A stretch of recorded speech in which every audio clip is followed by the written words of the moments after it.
Good morning, students. In today's class, uh,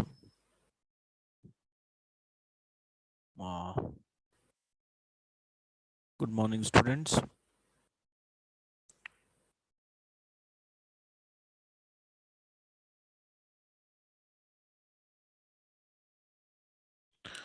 Good morning, students. In today's class, we'll discuss about the population inversion and the other aspect of laser, production of laser.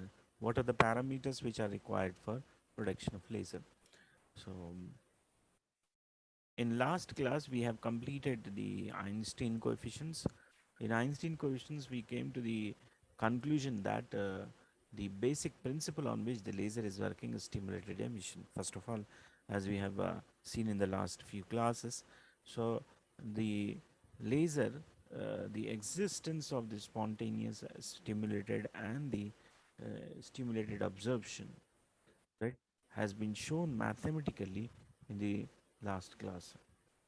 So in the last class, we have seen the Einstein coefficients relationship mathematically.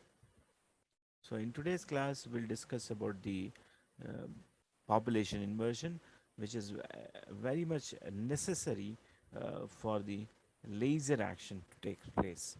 So now we just start our today's topic with the introduction of the population inversion. So with this, we just will try to go for the population inversion. So now in the examination, will ask you explain population inversion. So we need to deal with population inversion mathematically and also the relationship of the stimulated spontaneous and the stimulated absorption with respect to mathematical terms, right? So now we just start, right? So we are already aware of the fact for any laser action to be takes place, the ratio of for laser action. So for in order to produce any laser, we need some important uh, term. So for laser action, the the ratio of the ratio of emission rate, right, with respect to with respect to absorption rate absorption rate should be greater than 1. With this small what you can say consideration should be greater than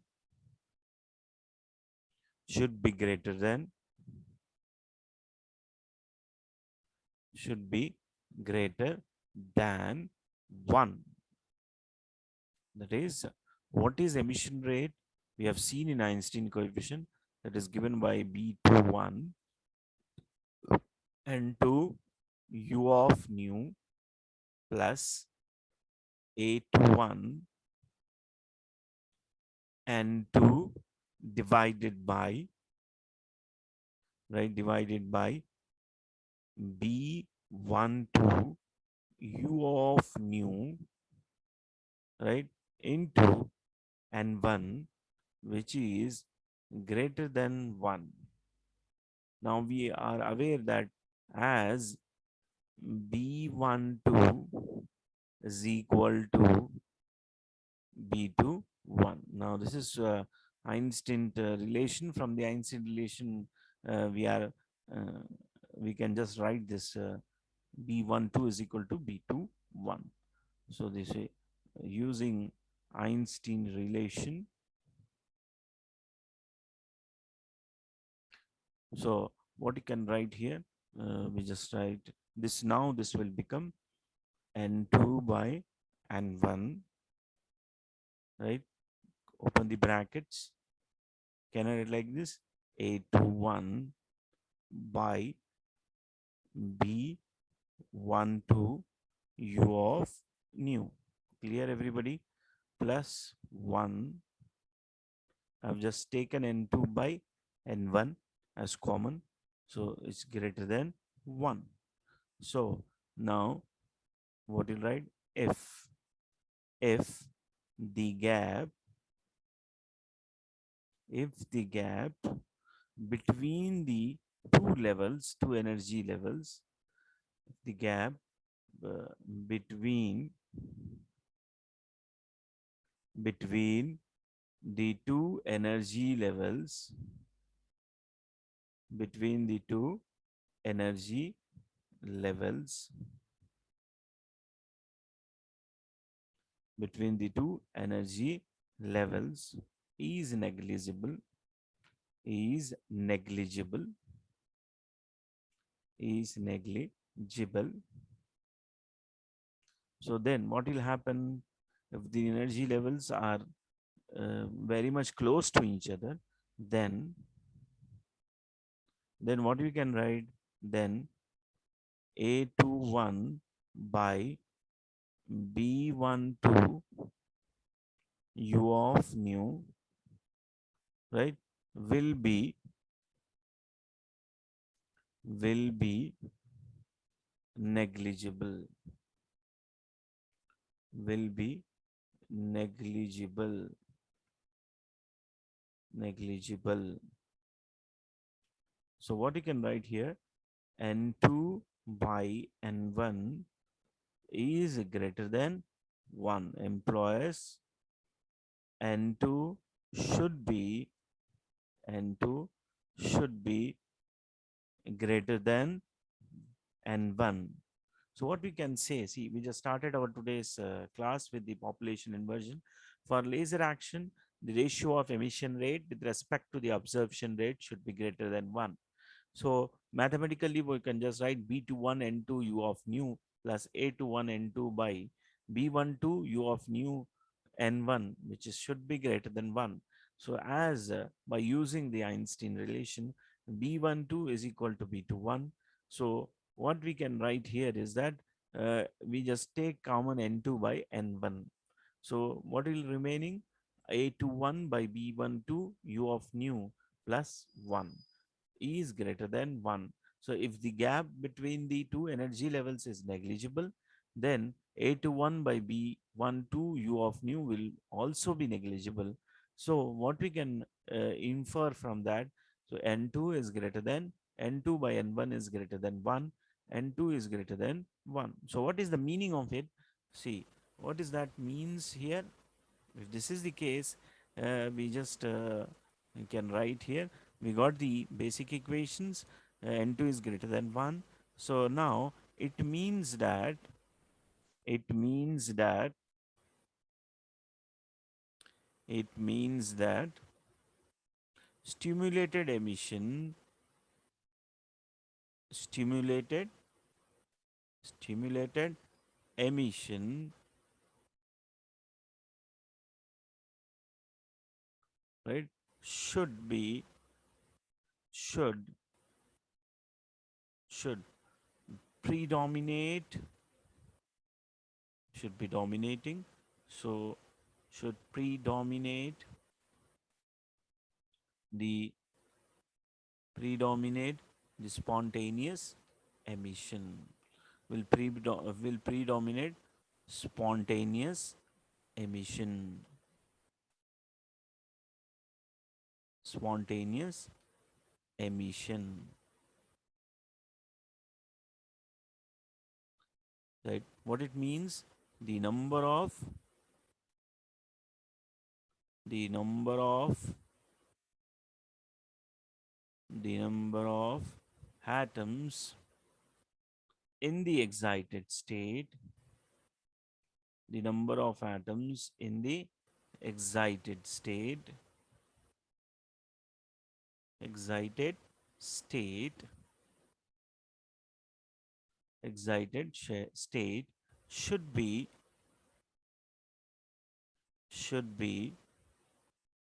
greater than should be greater than, right, greater than number of atoms in the ground state, in the ground state, in the ground state. So n2 by n2 is greater than n1. It means that it is necessary that the stimulated emission should predominate the spontaneous emission. So what is the meaning of it?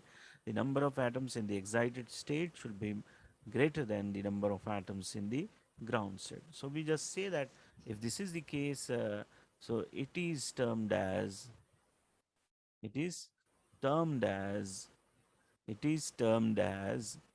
population inversion. It is termed as population inversion. We just say that is called population inversion. We just call that as population inversion. So if the in any atomic system, if two energy levels are involved, it is difficult to populate the number of atoms in the excited state with respect to the ground state. Hence we require at least 3 to 4 energy levels to achieve this population inversion. Therefore population inversion can be achieved. How we can achieve this population inversion?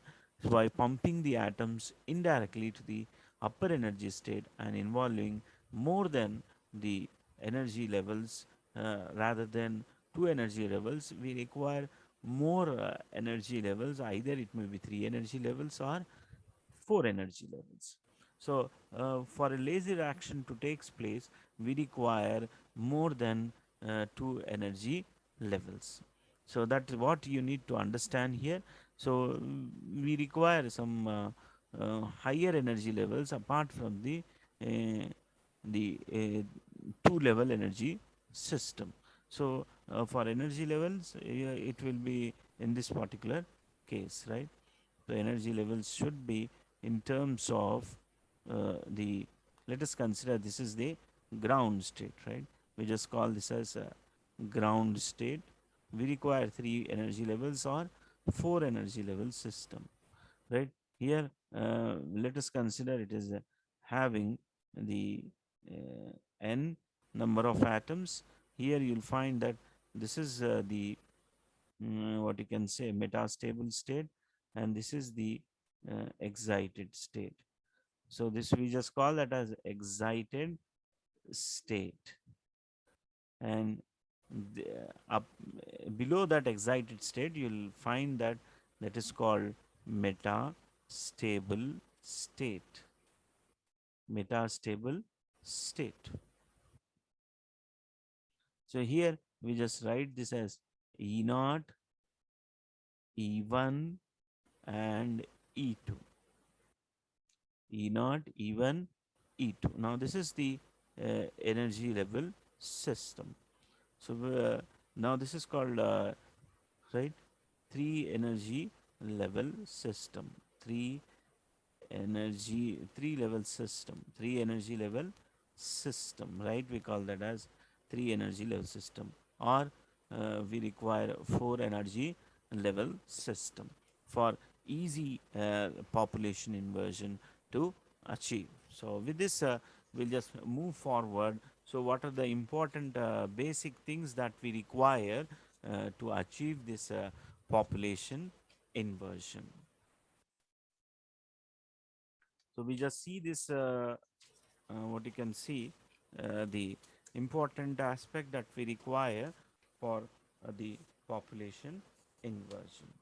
So we require the important aspects that we require for production of laser. So we'll just see that for producing any laser, what actually we require, right?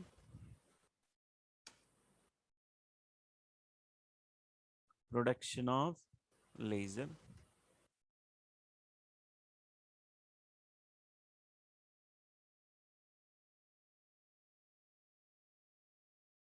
Right. We just write this is was the next important thing that just now we just started with the population inversion.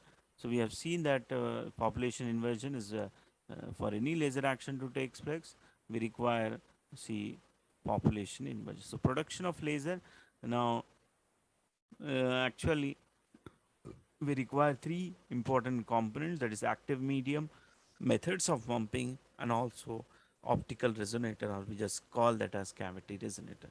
So first laser was proposed by Maimon at optical frequency by using the ruby material. So that is called the solid material. So what we require actually, we require an active medium, we require active medium.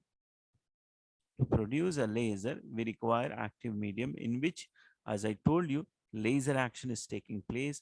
That is, it consists of a collection of atoms, molecules, or ions. When electromagnetic wave is made to interact with the atoms which are excited, and population inversion is achieved by means of a pumping technique. This is what actually your active medium.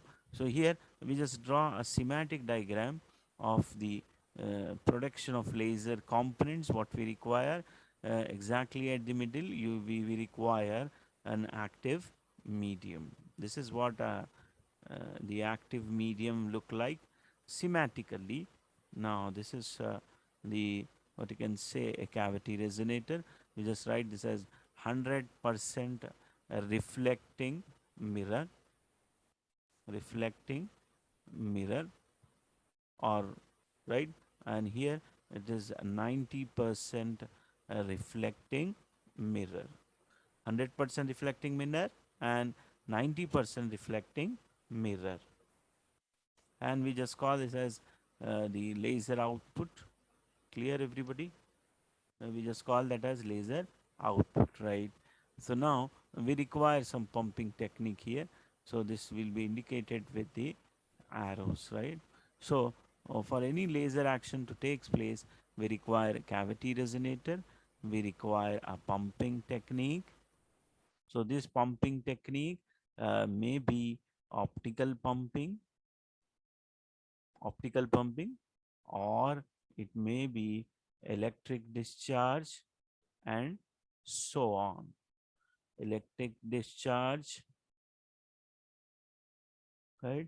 Electric discharge or chemical reaction and conversion of electrical energy into radiation, right? Which occurs in the semiconductor laser.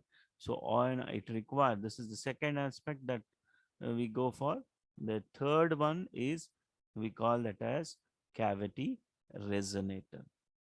Cavity resonator, which is nothing but the 100% reflecting mirror and also the 90% reflecting mirror.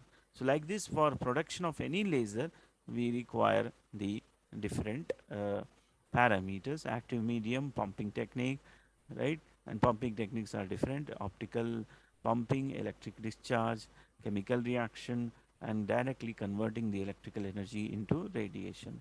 And cavity resonator, which is nothing but consists of two mirrors, one is perfectly polished and another is the partially polished.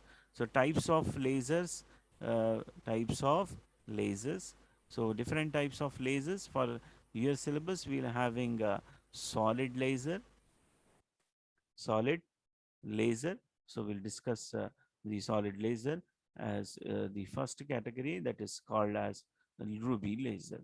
And in the case of the gaseous laser, gaseous laser, so gaseous laser will discuss about helium neon laser, helium neon, right? We just discuss this in gaseous laser, and we are having a semiconductor laser. And now apart from that we are having liquid laser also, but in the syllabus we will have these three things. So that is the reason that we are just only confining ourselves to solid gaseous laser, that and semiconductor laser. So now we just move on to the Next one, that is right. We'll just go for it.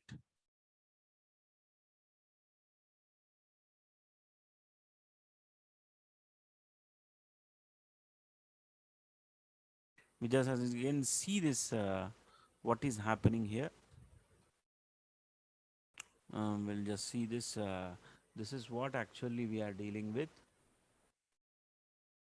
We just again see in a PPT mode what is actually the uh,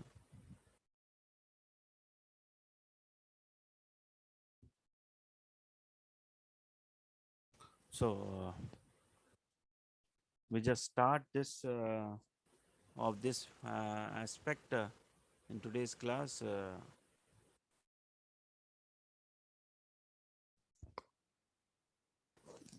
So here we just started our today's class with this. See again we just see this introduction. So laser is an acronym that stands for light amplification by the stimulated emission of radiation, as you have seen. So in slides format, again we just go for a slide thing. Now we'll just see this lasers are essentially character of the laser. We have seen high direction, high intense, and high monochromaticity with high coherent optical sources. The stimulated emission has been postulated by Einstein in the year 1970, and in 1960 a solid state ruby laser is developed by Myman on the principle of stimulated emission, and also in 1961 a gas state helium neon laser which is developed by Ali Javan and others in the Bell Telephone Laboratory. So this is a basic principle of the stimulated absorption, spontaneous emission, and stimulated emission, right, schematically. So what we can just call that as process of exciting the atom to the higher energy state by stimulating the incident photon. You can just see that is H nu. So we just call that as stimulated absorption, and the transition of the excited atom which is now at the excited state E2, so by itself we just call that as spontaneous emission of radiation. And since the atom is there in the excited state, so it can also be transit by means of incidenting the radiation. As you can just see that we are, while the atom coming from E2 towards the E1, we are incidenting the radiation, and that incident of radiation, it will emit the photon. So now that is 2 H nu, which is called such type of emission as stimulated emission. Different kinds of laser. We start with the construction working of ruby laser. You can just see that this is a solid laser which has been proposed by Riemann. So here we require active medium. Here active medium is nothing but you can just see the schematic view of the uh, ruby laser. Ruby crystal, you can just see this is called ruby crystal, and quartz flash tube is there. With the ruby crystal, that is Al2O3 Cr2 plus Cr2O3, chromium ions will be there. So now that is called actually ruby rod. So in which the active medium is we require, for that lasing action to take place we require a pumping technique. So we'll find that that was given by xenon flash lamp. That is you can just see this is called the xenon flash lamp. This in this area you'll get an active medium. You can just see this is called ruby rod, in which the lasers are beam is coming out. So this is the this particular xenon flash lamp. This will act as an pumping technique. We just call that as the optical pumping. Now this xenon flash lamp is getting the energy from the power supply, and this is the switch. When we switch on the power supply, so the xenon flash lamp will glow, and as the xenon flash lamp is glowing, laser action take place. The atoms from the ground state to move to the higher energy state, and since the atom will not stay more time in the excited state, it try to come back in this is happening inside this ruby rod. So the atoms will try to come back to the ground state. So in between that we'll just stimulate the photons and by means of stimulated emission we are having a polished I can say that is reflecting mirror. Here you can just see this is a 100% reflecting mirror, so the photon will get polarized when it will hit this particular mirror. Again, the most of the photons are will try it will push the photons toward the right hand side, where you can just see that this is the partially reflecting mirror, where from where the laser beam will be emitted out. Now the laser is consisting of ruby laser is consisting of cylindrical ruby rod with aluminum oxide which is doped with 0.05 chromium ions, right? One end of the rod is fully silvered, and I just told you, and the other end is partially silvered or reflecting, partially reflecting mirror. The rod is surrounded by the glass tube. So helical flash lamp, which is act as a xenon with xenon gas. So what is happening here is that when the xenon flash, you can just see this is schematic figure in which when this flash lamp light will be flashed on the ruby rod, the chromium ions excited to the higher energy state. So after staying for some 10 power of minus 8 second, the ions get transmitted to the metastable state. And as they are coming here, so the latest radiation of wavelength 6943 angstrom or 6.694.3 nanometers of the wavelength has been uh, emitted out. So when we see that gaseous laser construction and working, you can just see this is the helium neon gas reservoir, which consists of laser bore tube, and this is the what you can say the Brewster windows are provided here. These are Brewster windows, and you are having anode and cathode here to the left hand side. So here this is the Brewster windows. This is polished, partially polished surface, and here you get a completely polished surface that is called 100% reflecting mirror.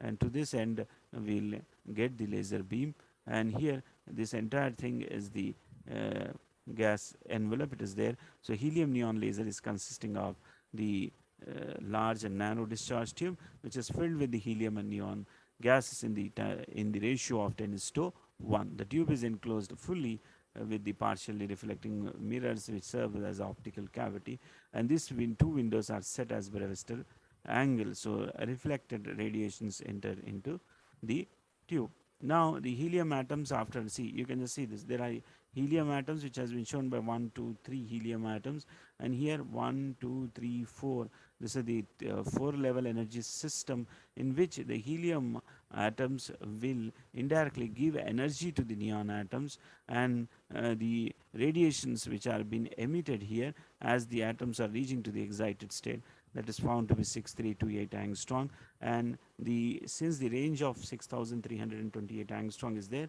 so it will be red in color, which gives the continuous emission, right? So with this we can just say that this is the end of helium neon laser how will produce. So we are having different applications of laser can be used in communication, in optical fiber communication, laser bandwidth. So that will just deal in the last class about the optical fiber. There you can understand what is actually the usage of the laser in optical fiber. So laser can be used in the industries to blast the holes, diamonds, or can drill the holes, and for range finders we'll just for distance to making the max by surveyors, you can just see we'll use in this civil engineering students will use this new kind of laser surgeries in medical sciences that uses the laser for different purposes, for surgeries, for removing the tumors and the treatment of the eye diseases. Eye treatment can be done, you can just see this is what the extraneous blood vessels can be removed by means of incidenting the laser for some time. Lasers are used in military, lasers which are served as a war weapon, and it also used for bombarding the target such as the enemy airplane or the ship, to determine the distance and the these are the determine the distance and speed of that particular enemy's plane. So now the different advantages we can just use to cut the glasses, drill the holes in the ceramics, and there are different uses. As you said, lasers are used in air pollution to estimate the size of the dust particle. With the advantages, you will got some disadvantages of laser also. So you find that lasers are known to be dangerous to the atmosphere and health. The laser printers are very costly when compared with the other printers. So laser running the laser machines, you can due to which the ozone can be created and which can damage the ozone layer. This is also a worrying aspect of the important disadvantage. Laser particles are also known to emit the particles that may cause some respiratory diseases. This is also some of the important disadvantage of this. So now with this, I will just take a leave for today's class. We just go for the next class. Thank you, everyone.